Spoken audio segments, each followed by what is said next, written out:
rise and rise again until lambs become lions.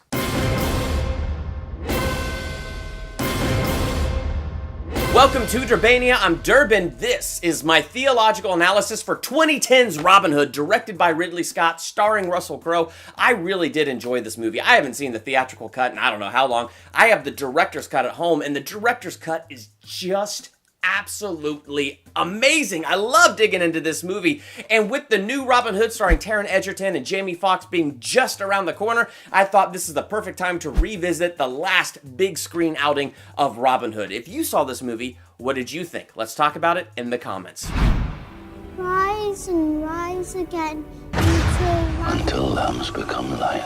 I love that because it reminds me of this from Galatians. And let us not grow weary of doing good, for in due season we will reap if we do not give up. This is Robin Longstride's journey to continue to do good and not grow weary in it. And then he will reap the good harvest of doing this good. What I like about this version of Robin Hood, the focus is not him being this thief that takes from the rich and gives to the poor. Ho, ho, ho. Break it down. That's not what this guy is. This guy is being a light in a dark place by stepping out into his calling and living by example, leading by example, and showing them what liberty looks like. Now us, knowing the story of Robin Hood, know his destiny, and we know the importance of Longstride accepting his destiny. We know the importance of him not growing weary in doing good, but continuing to do good. We have the advantage of seeing that. He does not. He's living day to day, and he is incredibly weary and just wants to get on with his life. And he runs into Robert Locksley after Robert Locksley is, ambushed, and he's lying there dying in a ditch. And Robert Locksley says, promise me you'll take the sword back to my father in Nottingham. Since you know of it, please take the sword back to him and tell him I'm sorry. But this is also where Longstride is struggling because he thinks his father abandoned him when he was 6 years old. And so he's living with that anger and he's living with that pain. And he doesn't understand that bond of father and son love at all. And he could have agreed in that moment in words, and then when this person died, just left the sword there in the ground. But what a tragedy we would have had, because he is called to be a light in a dark place. And had he grown weary in doing good, where would things have ended up? I mean, honestly, when I watch this movie, I see Robin Longstride as God's man, called for such a time as this, positioned to be in the right place at just the right time. Because when you take a look at the world around Robin Longstride, it is full of pride and it is full of greed. You see, Robin Longstride lives by example and shows what liberty looks like. Whether living in a palace or a house or having to live in the forest of Nottingham, he is free wherever he goes, and he shows what liberty looks like by the example of his life. Now you have Prince John, who becomes King John, and this guy is not free nor at liberty at all. In fact, he's a slave to pride. And it's amazing how pride is the worst sin and the greatest sin, because it's amazing all the evil that pride opens the door to and it invites in. For instance, for King John, he is the most greediest person ever. Oh my gosh, he's just like, oh, you people, you owe me your taxes. You owe me! Today, we call this entitlement mentality. The world owes me just because. Back then, they called it king by divine right. God has made me the king. I don't even think King John had any room in his heart for God, because the idol he had made to himself was so big in his heart, and he was a slave to that idol. He was a slave to his desires. He's a dude who could have whatever he wants whenever he wants it, and yet he's not free, and he's such a slave that he's not free to show compassion, give compassion, or do good. So here's Locksley, who shows up presenting the crown, and he is to be rewarded for doing that. So King John takes off a ring to give it to Robin, and as he goes to hand him the ring, he goes, wait, did you say Locksley? Walter Locksley? Your father, Sir Walter, owes tax to the crown.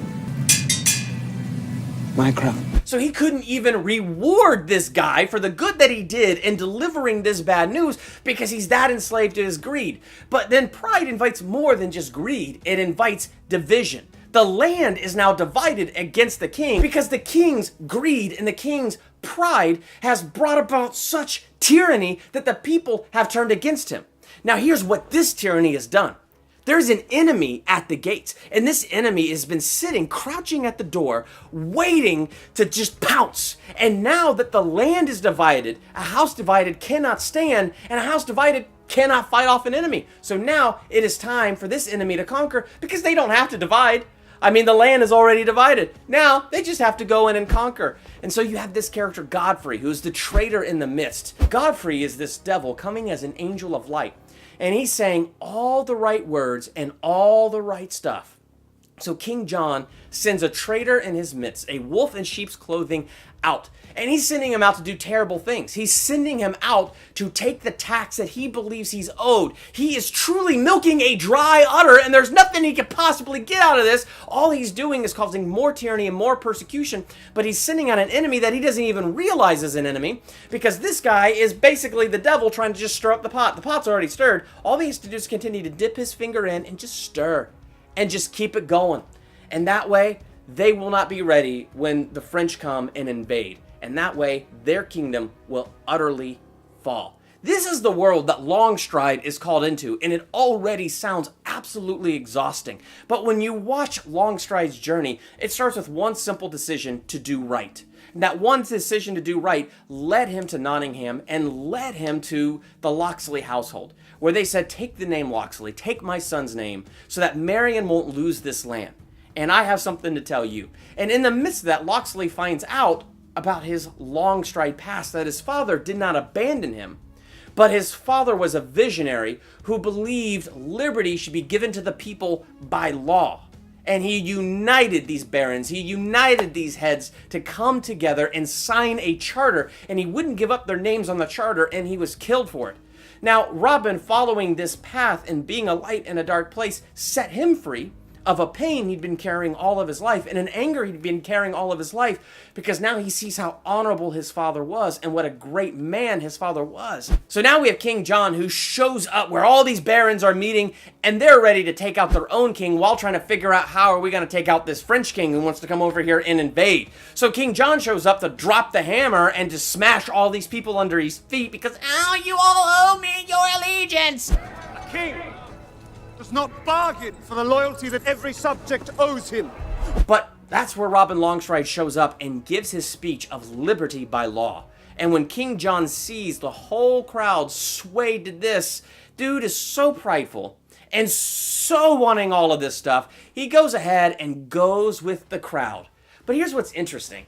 He might have been going with the crowd, but I feel like in this one brief little window where he's listening to Longstride, he's listening to William, and he's agreed that he will give the people liberty by law, that each man's house will be his castle, that they can hunt deer without fear of losing their heads for hunting a freaking deer just so they could live and eat. By giving them this liberty, we can see that there is some nobility in him.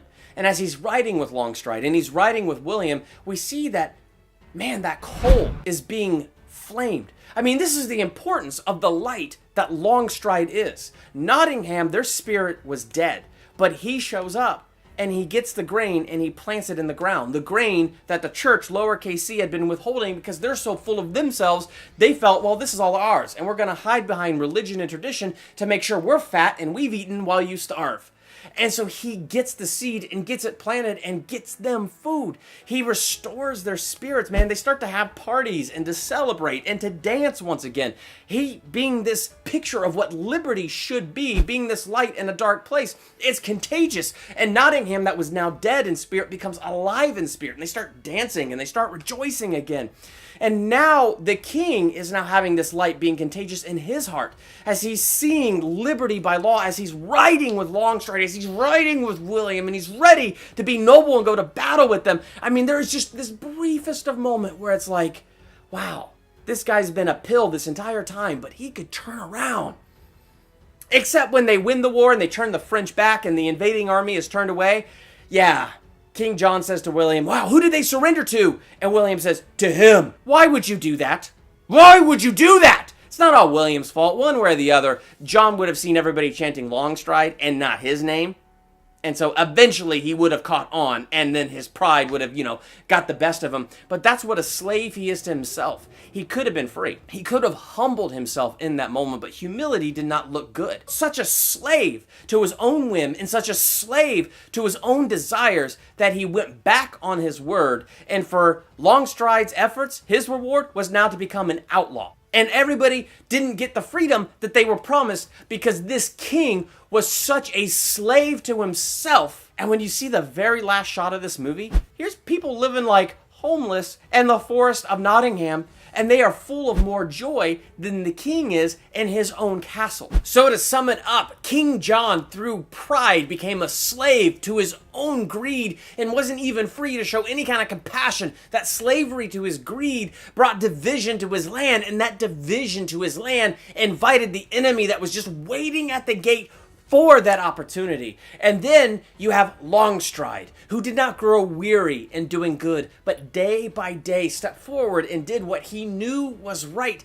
And in that obedience and in doing that good, he became a light in a dark place. He found personal freedom, inspired and brought life back to Nottingham, and brought forth a unified England, and it turned the enemy away at the gates. It's amazing what humility and obedience can bring versus how pride invites so much of the enemy. So can you imagine what would have happened if Robin Longstride grew weary in doing good and did not answer his calling or step out into the light that he was supposed to be? What do you think would have happened? Let's talk about that in the comments. And while you're there, hit the subscribe button to become a Durbanian and hit the bell by the subscribe button so you're notified for my next theological analysis, movie review, ranking video, or anything else I do here. I'm Durbin. Thanks for checking out Durbania.